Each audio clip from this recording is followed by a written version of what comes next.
Good evening, everyone. I want to welcome you to the Wyandot County Museum, to our latest Thursday evenings at the museum program. We've got a few announcements before we start the program this evening. I appreciate such a great crowd. If you haven't had a chance, if you could sign our guest register before you leave, it allows us to kind of know who's been here and kind of get an idea where everybody's coming from. We know we have a few out-of-town visitors tonight, so we want to welcome you to Wyandot County.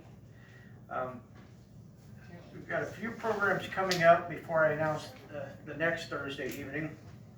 So September is going to be a pretty busy month. Most of you know we have the Wyandot County Fair coming up, and we've been getting a lot of donations for our annual silent auction. You can see some of them sitting on the piano over there, and we'll be collecting those through the beginning of September. On September 3rd, we've got kind of a unique program. We're going to be celebrating the 170th wedding anniversary of Isaac Beery and Leafy Fowler here at the museum. It's a Saturday afternoon. And we'll have some pictures, information about the family, and then we'll have like a cake cutting about 2 o'clock. And I'm kind of curious to see the reaction of the baker when I say, I wanted to say happy 170th anniversary. Like, don't you mean 17? I'm like, no, it's not a typo on the paper. So we'll do that. And then September 9th and 10th, we're going to be participating in the Ohio History Connections Open Door program. And that's a program across the state at the middle of September that allows people to kind of go, visitors to go into places that aren't normally open to the public. Some museums that are closed, houses in the communities that people are inviting people into that you don't normally get to see. So we're participating this year, and we're going to have the attic and the basement open, as well as allowing people to kind of peek in our garage if they want. So I know a lot of times we have tours and everybody's like kind of curious what's behind the door at the top of the stairs. So I always tell them it's just a bunch of shelves with boxes. Now it's my chance to actually show the people the shelves with boxes. So that's going to be 1 to 5 both days, Friday and Saturdays. There's no charge. And then the day after we'll be setting up for the fair, and it will be out the Wyandot County Fair. I believe it's the September 11th through the 17th. We'll have the museum and the Overland Inn will be closed. Sarah Fisher, my co-curator, and I will be out at the fair. So it'll be a chance to visit us at the log cabin, see what we have for the silent auction, see some of the exhibits that we have on display. Another thing that we have going on, we have our annual gun raffle. And this year is a little bit different than normal. Instead of having just an Ithaca shotgun or a choice of a couple of guns, this year we have a Kimber 1911 stainless or a $1,000 gift certificate to A&A Grocery. We'll be pulling a couple of tickets. The winner gets their choice. The second place gets the one that's left over. Tickets are only $20 each. We only have 400 of them to sell, and the tickets are here tonight. So if you're interested, be sure to see me or Woody Woodrich, our president, who's I think roaming the hallway right now. So, co-president. No, eating a cookie. Eating a cookie. Okay. So we've got, coming up in 2 weeks, we'll have our next Thursday evening at the museum right before the open house programs and the fair. Sean Martin, who is a local lawyer and historian, will be presenting the program, Ukraine and Russia, the Struggle for Eastern Europe's Soul. Ukraine's been in the news quite a bit lately, and so he's going to talk about some of the history leading up to this conflict and why Russia considers Ukraine a part of their country. But we're here tonight to listen to the Wyandot County Historical Society co-president, County Eyestone, talk about mayhem and murder on the Orient Express. Okay, thank you. to get all adjusted here, I've decided I don't need my glasses. I have that in-between sight where I need them for far away, but I don't need them for up close, so this is sort of in between. So here we go. Now, this is not original, but I saw this on YouTube and I thought this was funny. Henry VIII may have said this to each of his 6 wives. I won't keep you long. So here we go. I love that. When you hear the Orient Express, my guess is that you'll think of Agatha Christie's book, Murder on the Orient Express, or the movie, Murder on the Orient Express. And this book was first published in 1934 by Collins Crime Club, and in the USA it was published that same year, a month later in 34. And it was, the original title was Murder in the Calais Coach. Well, this US title, Murder in the Calais Coach, was used to avoid confusion with a Graham Greene novel called originally Istanbul Train and now Orient Express. And I'll say a word about this at the very end. Okay, this elegant train, the Orient Express, was stopped by a heavy snowfall. And as you can tell, these are book covers from Murder on the Orient Express. And just happened to be on board was Hercule Poirot, Agatha Christie's detective, and he's on his way home from Istanbul to London. Well, as you can imagine, he solves the crime. Well, Agatha Christie's fertile imagination was inspired by the 1932 kidnapping and murder of Charles Lindbergh's son. So woven into this story, Agatha used her imagination, is her first trip on the Orient Express in 1928 and a blizzard in Turkey that actually marooned the Orient Express for 6 days in 1929. And I can't even begin to tell you how many different book covers there were for Murder on the Orient Express. Well, the adaptations for Murder on the Orient Express are absolutely endless. There was a BBC4 radio program in December '92 that reached over into January 1993. The Soviet Union had a radio play in 1996. There was a 1974 movie with a remake in 2017. German TV had a program in 1955. And the Japanese are fascinated with Murder on the Orient Express. They did a 2015 adaptation that took place in Japan in 1933, but the train was stopped by an avalanche. Well, I'm not finished yet. There's a board game. There was a point and click that was made for Windows in 2006.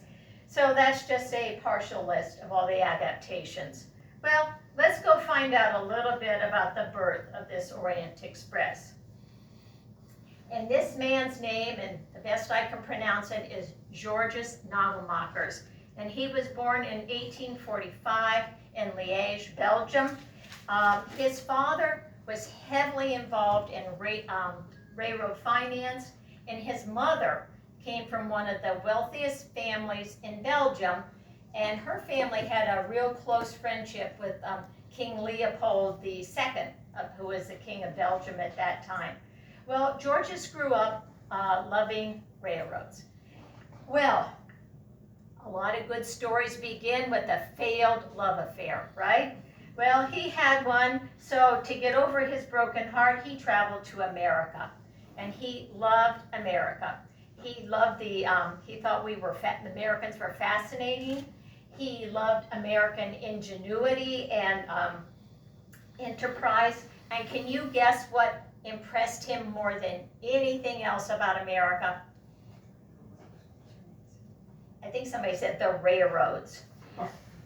So a long, heavy car, as he knew, was essential for this transcontinental train that he was dreaming about. He saw American know-how figure out the wheel design. And I'm not a train person, but I read about this.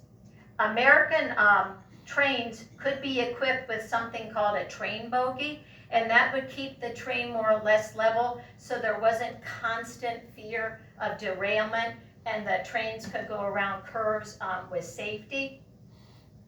Well, Georges learned another idea from George Westinghouse. Now, Westinghouse was conducting experiments with power brakes. The practice in Europe and in America was to have a brakeman at the front and at the rear of the train. So only 2 cars plus the locomotive would have brakes. And when the engineer wanted the brakes to be manually applied, he had a whistle code. Well, as you can imagine, this was not effective during an emergency. So anyway, Westinghouse planned to use power brakes that would work on every vehicle of the train, and they would be controlled by the engineer. So it took Westinghouse a couple years to get the recognition that he so desired and that he deserved. And then we have another George.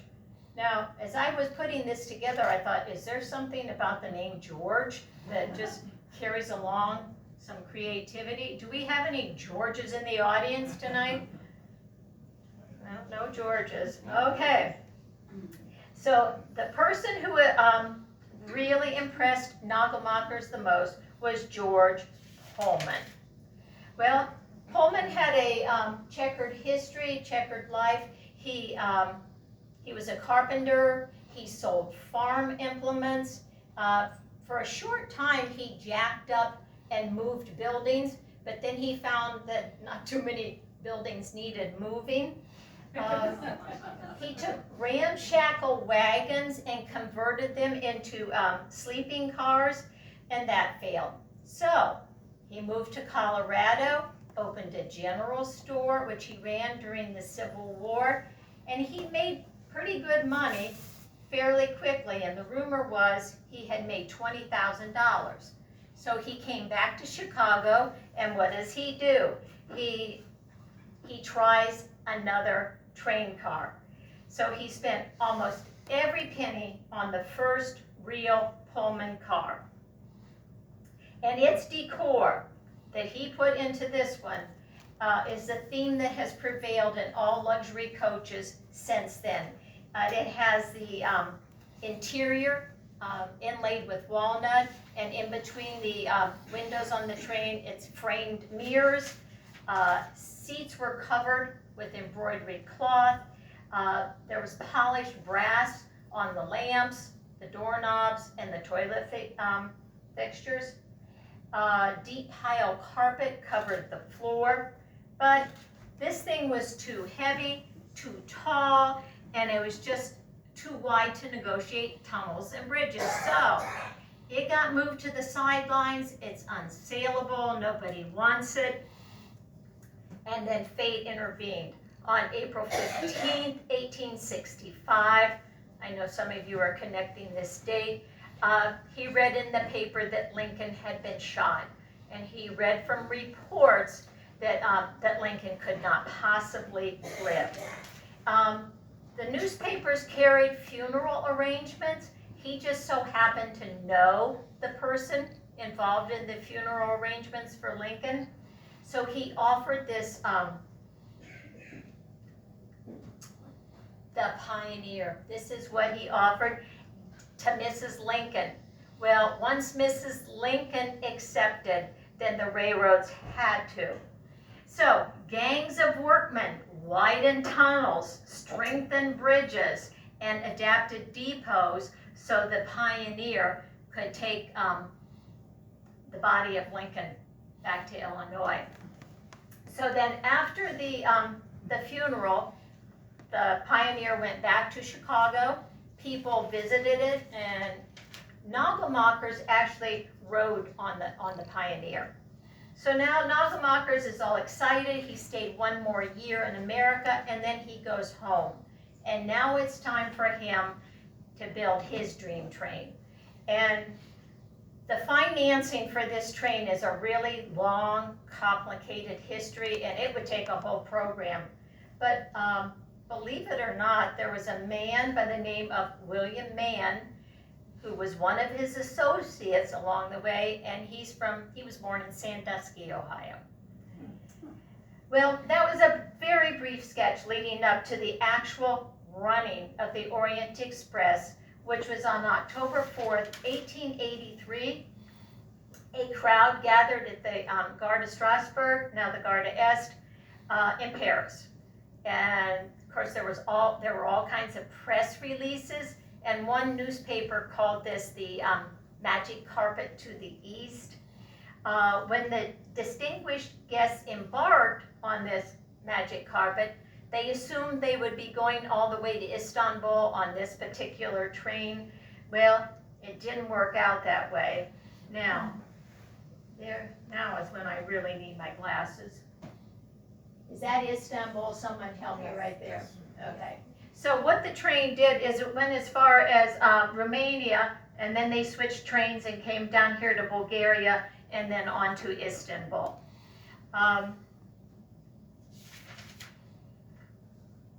Now, so off goes this train, but with only men aboard.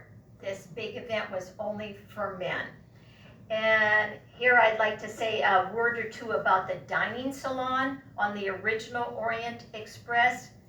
It was kept warm with the central heating system, hot water from a low pressure boiler. Most trains, people kept warm with a foot warmer. So on the Orient, this original Orient Express, tables were laid with white damask tablecloths. The napkins were folded with a butterfly pattern, and the 4 glasses at each setting were baccarat crystal. Cutlery was solid silver. Plates were the finest porcelain.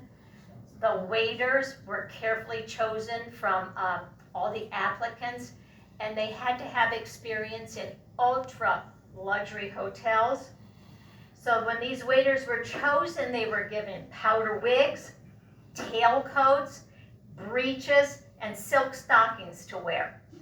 Well, that all worked fine except for the powder wigs, because, you know, a waiter on a fancy train would bow, and the powder from one of the wigs dropped into a passenger's soup. So they're into the powder wigs. Okay. So the train stopped in Vienna, and this is where some real mayhem occurred in the minds of some of the men. Now hang on to your seats for this one. 2 women boarded the train in Vienna. I know, shake your head. In the 1880s, for women to travel by train alone was regarded by Europeans as unconventional, probably immoral, because who knew why they were there on that train, and downright, it could be downright dangerous. But hang on to your hats. The husband of one of the women was on board, and the other woman was this woman's sister. So, as you know, I'm really interested in World War II, so I could get this in a little bit. One of the stops along the way was in Ploiești, Romania, and it's not on this map. That's not what I wanted to do. It would be up around there. And I have a book here that I'll say a few more words at the end. But anyway, it has a much better map, and you can see where Ploiești is. Anyway, Ploiești on August 1st, 1943, was the target by 178 United States Army Air Force liberators, a daylight attack on the oil fields located there. Now, this man, and I hope I'm saying that right, is Basil Zaharov. This is obviously a picture when he's older. But in 1885, a young man, this guy when he was younger, boarded the eastbound train in Vienna. Now, he had various names, various birth dates, and according to him, he was born in 4 different places. So, anyway, he was one of the richest men in the world during his lifetime. He's been described in various articles as an industrialist and a merchant of death. His success was based on cunning, aggressive, often unethical business practices. He sold arms to opposing sides in wars, and he often delivered faulty or fake weapons, but he had close contact with political leaders of the day. David Lloyd George of England and the Ottoman Sultan were really close to him. So over the course of his lifetime, he sold munitions to Germany, Greece, the Ottoman Empire, the Russian Empire, of course, England, Spain, Japan, and the United States. So now we're up to January 1886, and Zaharov is in a cold rage. He's in Paris on the train, and he is told that this train he is on is going to have to wait because a couple from the Spanish royal house are going to board the train. So, you know, he's very upset. He looks out the window, and down the board coming towards the train is a beautiful young woman and a weak-faced young man. But didn't that tell you already if he's got a weak face? The couple were in fact on their honeymoon. She was, I gotta look at this, Doña Maria del Pilar Angela Patrocinio. She even had some more names. And she had married a cousin of the King of Spain, Alfonso XII. And this young man, this 24-year-old man, was Don Francisco Principe Bourbon y Bourbon. Whew. As the train reached the vicinity of Salzburg, a long, piercing scream reverberated down the corridor. Well, Zaharov was told, everything's fine, no worries. And then there was more noise. And then he went to open the door on his train cabin, and as he did so, a really loud knocking happened at the door. So he opened the door, and in front of him stood the beautiful young lady that had approached the train. Her lacy nightgown was torn down to her waist. She had blood running down her chest. She had this really deep scratch on her throat, and she's screaming, help me, save me, he'll kill me. Well, so there's all this commotion, and down the corridor comes Zaharov's bodyguard wrestling with the husband. Now he's clutching a jewel-encrusted dagger.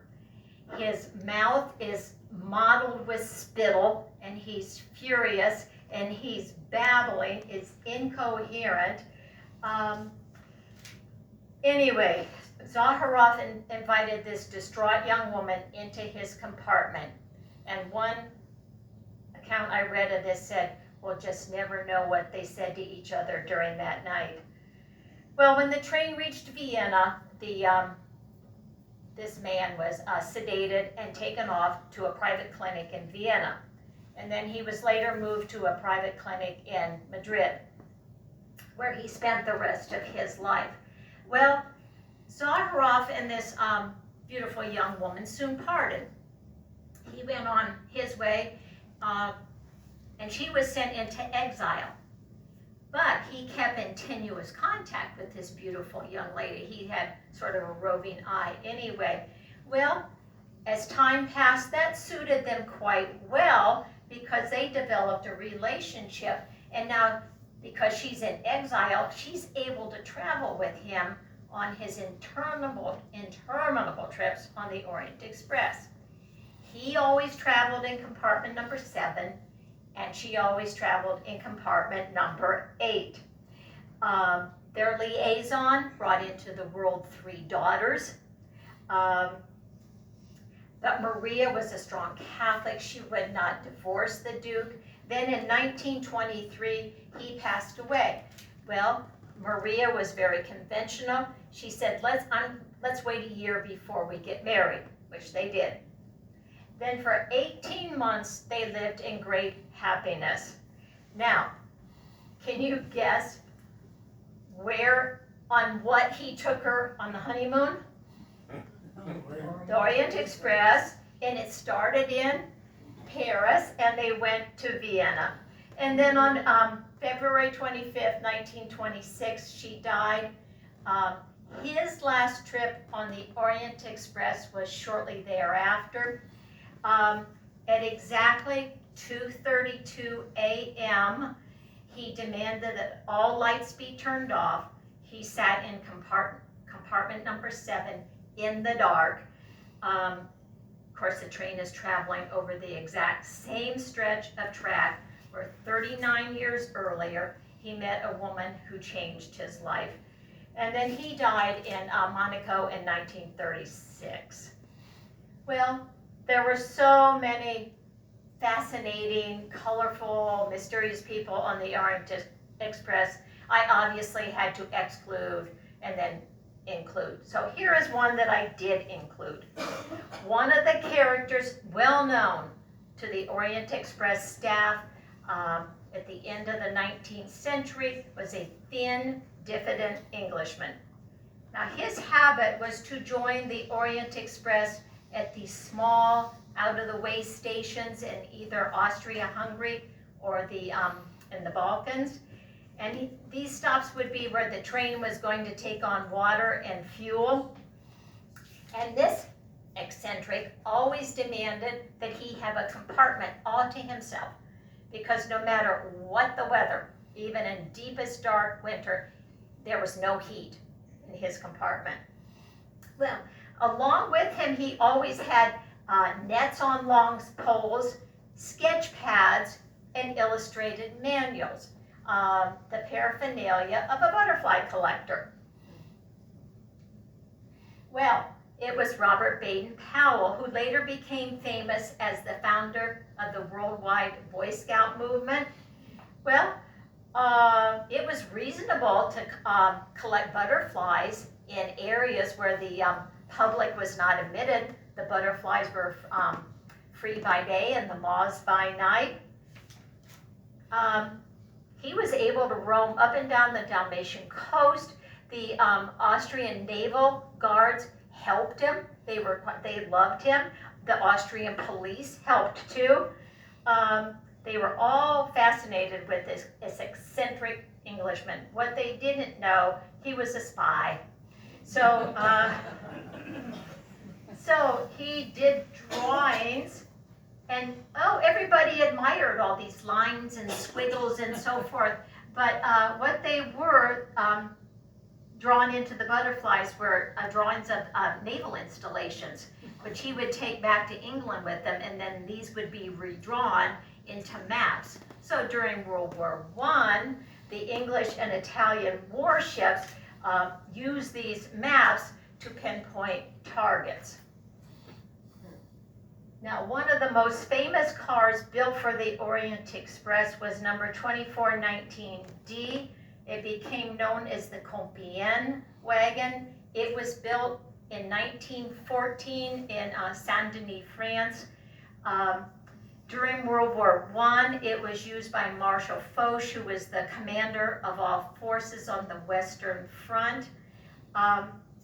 On November 11, 1918, early in the morning, this car was taken to Compiègne, which is 25 miles northeast of Paris. That's obviously where it got its name. At 11 a.m., we all know what happened at 11 a.m. on November 11th. The Germans signed the armistice to end World War I.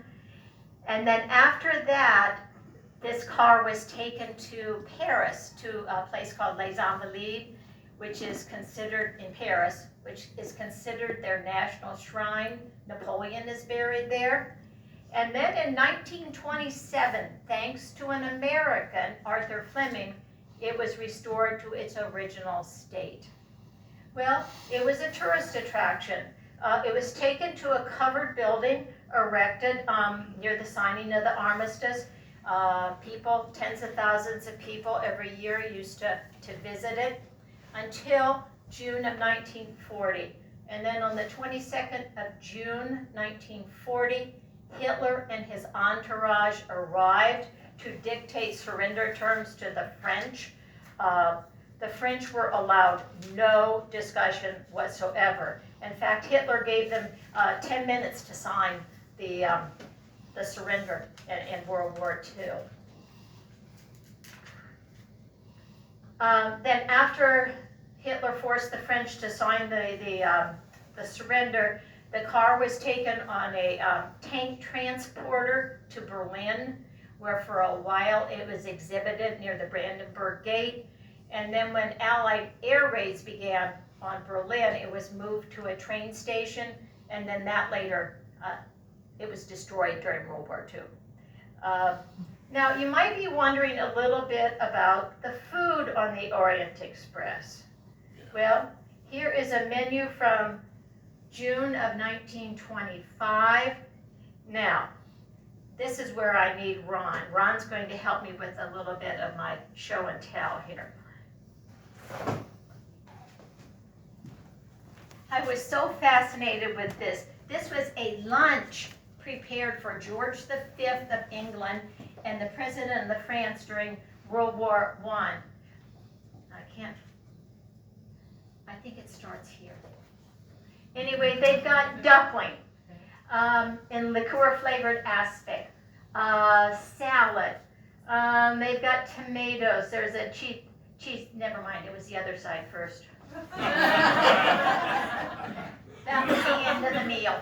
Okay, we had iced melon with Sicilian wine, river trout grilled in butter, chicken baked in breadcrumb batter. We've got saddle of lamb fattened on an aromatic pasture, asparagus tips, and then all that other stuff on the back. Well, I don't know about you, but that's a lot more lunch than I usually eat. What? Thank you. You did a good job, Ron. Well, here are a couple tidbits about the Prince of Wales. Then he became Edward VIII, and then the Duke of Windsor. When he was the Prince of Wales, sleeping car number 3528 was built just for him. And it was this beautiful private car. It had its own salon and a shower room. Well, in 1940, guess who confiscated it? Yeah, the Nazis. So for a while, it was used by Nazi bigwigs and German generals. It was later destroyed by the French Maquis fighters during World War II. So here's another story about the Prince of Wales. He made many trips on the Orient Express, and on one of them, he let the chef know that he wanted some grilled kippers. Well, kippers are salmon cut in half, and they're grilled, and then they're cut, grilled, and cold smoked. Well, the problem is that kippers were regarded as food for the lower classes, so there were no kippers on board the Orient Express. Now, I have to assume that the chef was in a little bit of a tizzy. Now, what is he to do? But he was calm and cool. He looked around, and he found some smoked trout. So he grilled that and sliced it very carefully, and the Prince of Wales loved his kippers. Kept him happy. Now, here is a route map. The 20s and the 30s really were the real heyday of the Orient Express. The original Orient Express that went to Istanbul was a regularly scheduled train, and it ran It was a journey of 3 nights to go from Paris to Istanbul. And as you can see, this whole, there's a whole interconnecting system of trains with Orient Express in their names, plus the original Orient Express. Well, you can imagine during World War I and during World War II, service was interrupted with real frequency and canceled in a lot of cases. And then after the war, you know, after the Second World War, things changed. Service started to decline. The Orient Express added second class and third class cars, of course at a reduced rate. But the service wasn't what it was, the food wasn't what it was, and there were reports starting to come in that criminals were riding on the Orient Express and accosting the passengers. So the regularly scheduled Orient Express is no more. But hang on, in 1982, a private company called the Venice Simplon Orient Express established a private venture. So this is, here are some pictures of the, and see that, where's that red thing? You still have the window, the windows and the frame mirrors in between. Look at all the brass. And of course, I don't see any butterfly napkins here, but it's still pretty fancy.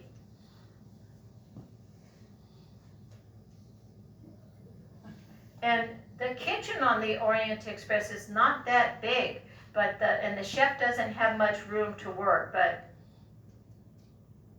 and there is, not every bedroom looks like this on the Orient Express.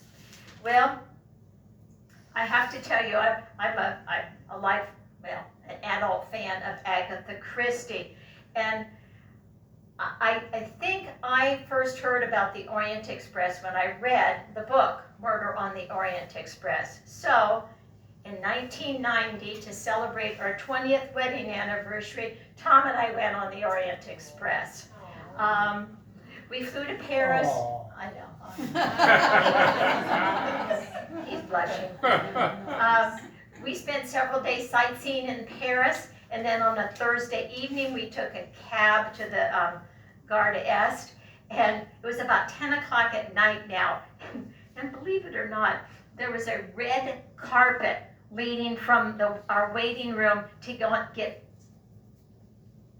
on the Orient Express. But I have to tell you, a person does not get on the Orient Express. A person embarks. So we embarked. We got on board, and there we are at dinner that night. I know. Aww. I know. Gentlemen were asked to wear tuxedos. So now it's about 11 o'clock at night before we're even sitting down to dinner. And at the end, I'm going to tell you what, I've got the menu here from our dinner that night. I'll say something at the end. Here is the next day at lunch. And when we booked our tickets, we did not know that a film crew from the 1990s TV program, Lifestyles of the Rich and Famous, was on board. Anyway, they were there, and their guest, I mean, I chuckle about this. That was Regis Philbin and his wife. So anyway, when we sat down to lunch, someone from the film crew came around and asked us to sign a release, just in case we ended up on the film. So and then after lunch, we stopped. We did because the train did in St. Anton, Austria. And of course, thank goodness the weather was beautiful. And when we stopped that day, there was a smallish crowd of locals who came out, I'm sure, because, I mean, the train is beautiful. I mean, there wasn't a speck of dust or dirt anywhere.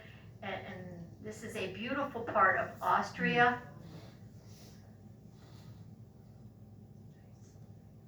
And then we went on to Vienna, and there was another red carpet waiting for us in Vienna when we Disembarked. disembarked. Yep, there you go.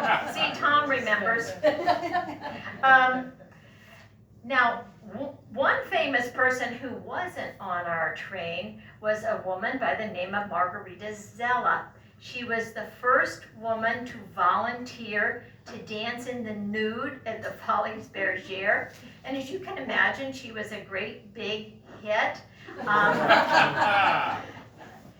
Anyway, she traveled all over Europe, and I mean all over Europe on the Orient Express. But her traveling and dancing in the nude days were over on October 15th, 1917, when she was executed by a French firing squad. You probably remember, it's Mata Hari. So, and I looked this, Mata Hari means eye of the day in Malayan.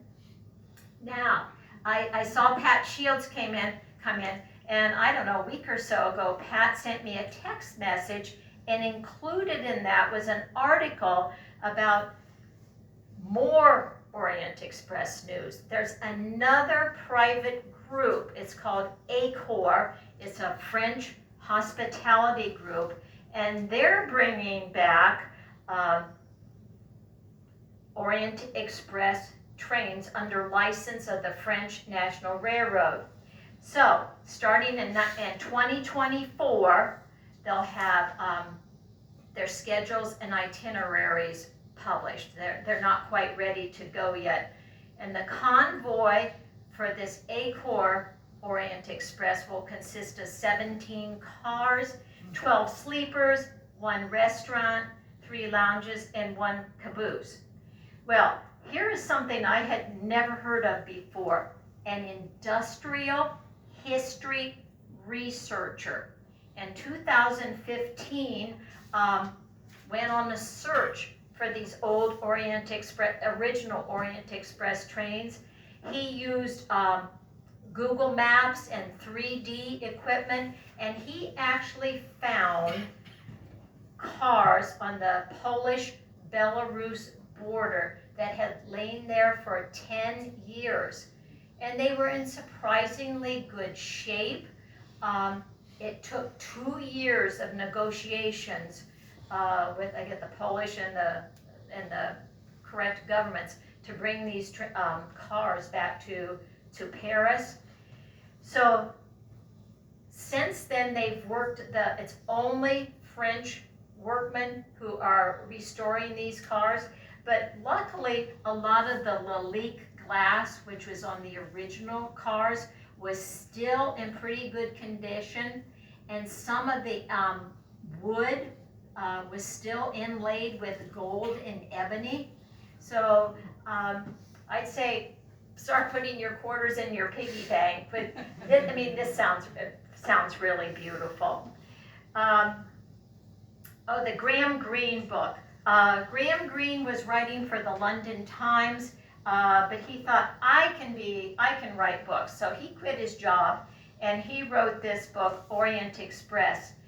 And it's not a typical whodunit. It's more of a psychological thriller and what happens when a bunch of different people with different personalities are thrown into an enclosed atmosphere. But it does have good descriptions of the train and the train stops along the way. Another book from my private one is this one called Victoria 430. It was written by Cecil Roberts in 1934. And the first part of the book is 13 chapters. Each chapter is about a different person on the Orient Express.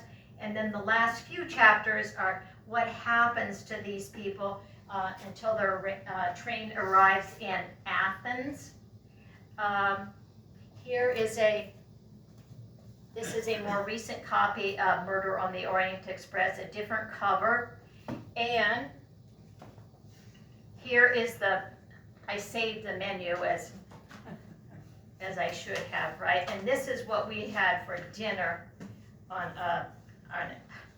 I'm going to say in English, you don't want to hear my French, okay? Spirals of sole with caviar and dill, with champagne butter, roast beef and sauteed foie gras, steamed zucchini flowers, and that's what I remember, the zucchini flowers, baked potatoes, fine French cheeses, aniseed pastry with almond cream, and candied violets. And then there's some coffee and stuff like that for dinner. Now, I don't remember what she remembers. What I remember is that the waiter came up afterward and looked at me and said, "So how did you like the meal?" I said, "I thought it was delicious." He said, "Would you like another one?" I said, "Another what?" He said, "Another meal." I said, "Sure. Why not? I have 2 meals." So, is anybody here a fan of James Bond books or movies? Anybody? Anybody like the movie From Russia with Love? Yeah. That happens to be my favorite. Anyway, part of that takes place on the Orient Express. It starts in Istanbul, and what I remember about that movie is that James Bond is sitting down to dinner with the bad guy who's pretending to be an Englishman, but we find out later that James Bond knew that this fake Englishman was not an Englishman because he ordered red wine with fish. So, anywho, just a word about Agatha Christie. I mean, was amazing. She was born in 1890. She died in 1976, but she published her first book 100 years ago, This Mysterious Affair at Styles. And I wrote this down because to me, this is mind-boggling. So, Agatha Christie books have sold more than 1 billion copies in English, and another 1 billion in foreign language translations. Her books have been translated into over 100 different languages. She wrote 66 crime novels, 60 other novels, 24 plays, and more than 150 short stories. And she wrote the play The Mousetrap. You may have heard of this. It did play in London. I think it started in 1950-52, and it played up until COVID. And then it was, of course, the theaters closed down in London as they did here. And then they're trying to reopen it, but no play has ever run as long as The Mousetrap in London. So, can you guess there's one other collection of books and one other book that have sold more than Agatha Christie? They're the only ones. The Bible is the book, yeah, and Shakespeare. So it's the Bible, Shakespeare, and Agatha Christie, most popular. I've got one more here. I think you guessed I like to read mysteries. Well, this is just a new book called The Science of Murder, and it's this woman took the Agatha Christie mysteries and went through and did sort of a forensic study. But of course, Agatha Christie, who died in 1976, died before that we have these forensic tools that examiners have today. But still, she goes back and really writes about how Agatha Christie, in a way, was ahead of her time, because Agatha Christie talked about blood spatter, and in her book, she called fingerprints finger marks. And I was listening to a podcast the other day about Agatha Christie, and some people laugh, ha ha ha, that old fashioned.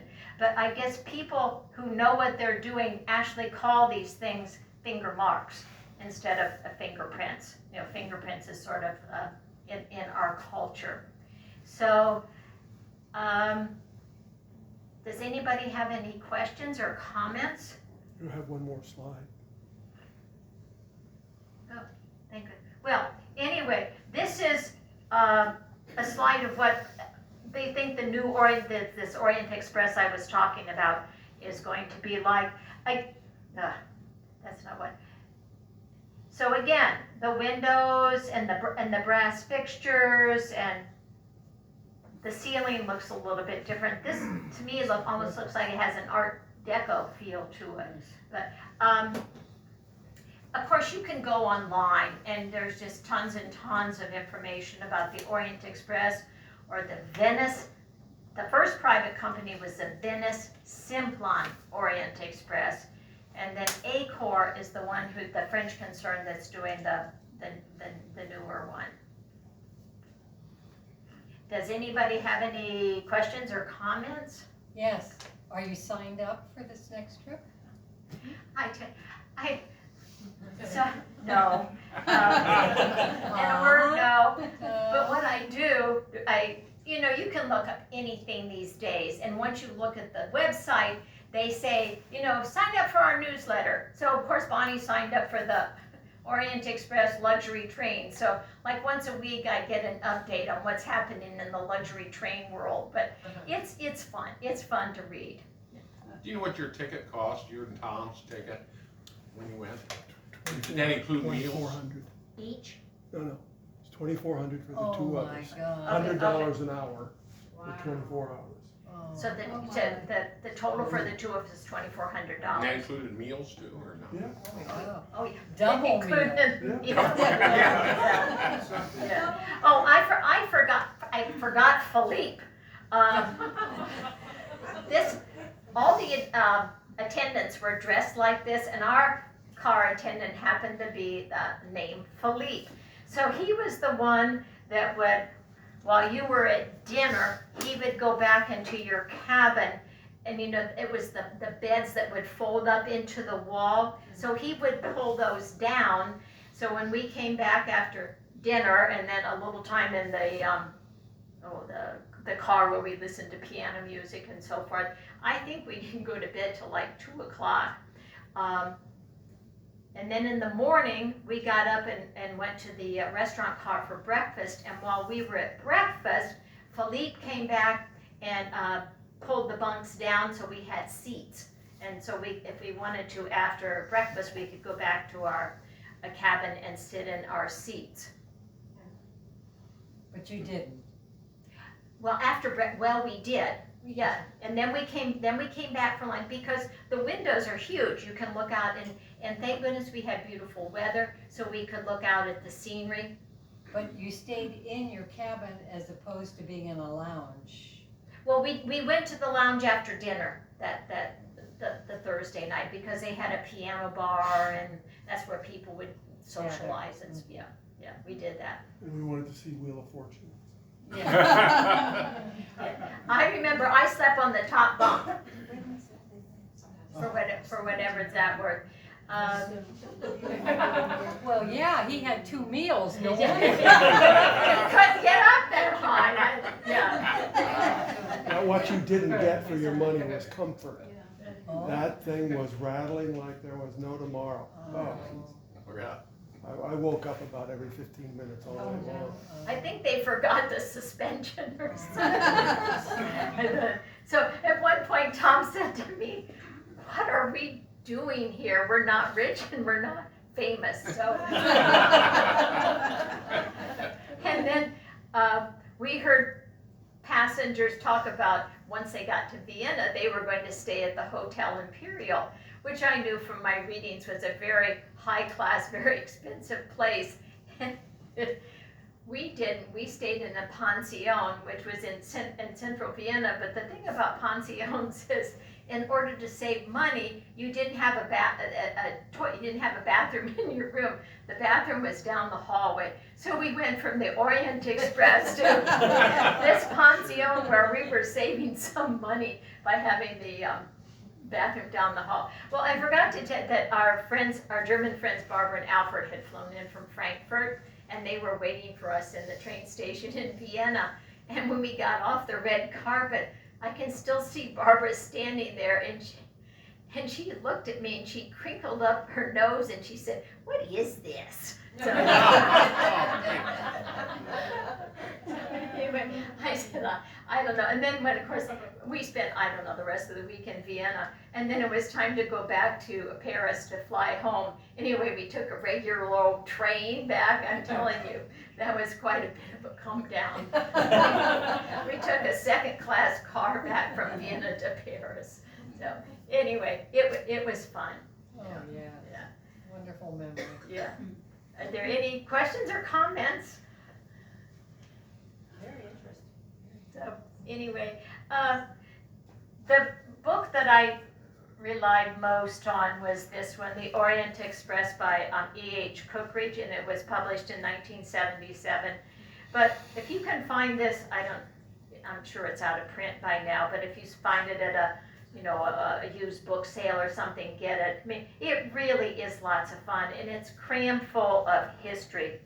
And my research said that the type of murder that Agatha Christie wrote about, a person was actually killed on the train, that never happened on the Orient Express. There were incidents and so forth. The Orient Express denied it, but supposedly a couple people were thrown off the train. Yeah.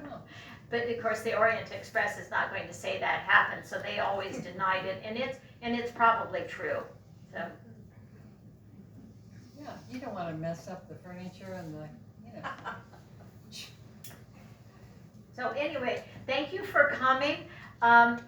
This has nothing to do with the Orient Express, nothing whatsoever. But Dave McGee and Pastor Penny are here. They actually came from Cincinnati to Sunbury to here. But anyway, I was showing Dave the painting of